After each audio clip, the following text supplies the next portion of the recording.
अब बात करेंगे महाराष्ट्र के रायगढ़ जिले की, जहां कर्जत तालुका के भिवपुरी में टाटा पावर प्रबंधन के खिलाफ चल रही भूख हड़ताल आखिरकार खत्म कर दी गई है।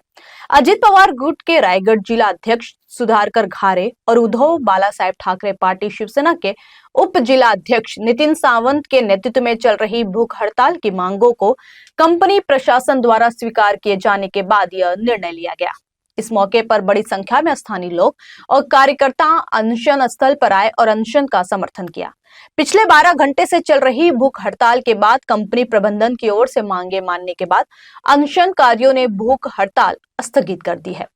हालांकि इस दौरान सुधाकर घारे ने चेतावनी दी कि यदि कंपनी प्रबंधन द्वारा दिए गए वादे पूरे नहीं किए गए तो फिर से उग्र आंदोलन किया जाएगा। वहीं स्थिति को नियंत्रित करने के लिए मौके पर बड़ी संख्या में पुलिस बल तैनात किया गया था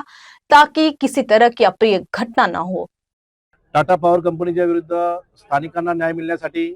आज मी असेल, नितीन दादा असतील,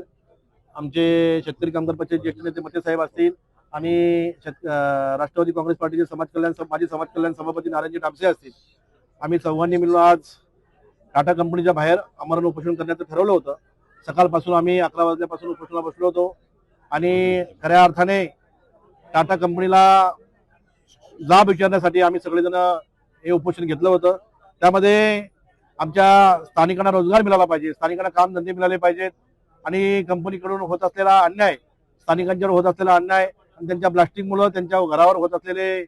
घरावर जात असलेले तडे असतील, त्यांना होत असलेला त्रास असेल, यासाठी आम्ही खऱ्या अर्थाने उपोषणाला बसलो होतो। टाटा कंपनी सकाळपासून आमच्याशी 4 मीटिंग केल्या आणि आम्हाला जे अपेक्षित होतं ते अपेक्षित विषय त्यांनी आमच्या मार्गी लावलेले आहेत आणि जो रोजगार असेल त्यांनी आम्हाला शब्द दिलाय, उद्यापासून आम्ही तरुणांना रोजगार देण्याचं काम करणार आहेत। त्याच पद्धतीने ज्यांच्या घराला तडे गेले असतील ते तडे सुद्धा आम्ही काय नादुरुस्त झाले असतील ते नादुरुस्त आम्ही दुरुस्त करून आपल्याला शब्द दिलेला आहे। त्याच पद्धतीने धनगरवाडा असेल, दोन्ही कातकरवाडे असतील आणि तापकीरवाडे असेल, यांचा सुद्धा पुनर्वसनाचा प्रस्ताव त्यांनी 8 दिवसामध्ये मंजूर करून घेऊन अगदी 2 महिन्यामध्ये ते काम पूर्ण करण्याचा ते आपल्याला शब्द दिलाय आणि मला वाटतंय या टाटा कंपनीने दिलेला आज शब्द आहे तो शब्द ते पूर्ण करतील आणि जर त्यांनी पूर्ण नाही केला तर पुढच्या 15 दिवसामध्ये आम्ही पुन्हा एकदा आपल्याला इथं दिसू। पण असा एक विश्वास आहे की आज आमची टाटा कंपनीची आमची सकारात्मक चर्चा झाली, त्यातून आमचा चांगला मार्ग निघाला आहे आणि त्यामध्ये ग्रामस्थ असतील आणि परिसरामधील सर्व लोक असतील, हे सर्व लोकांना एक समाधान मिळालं आहे।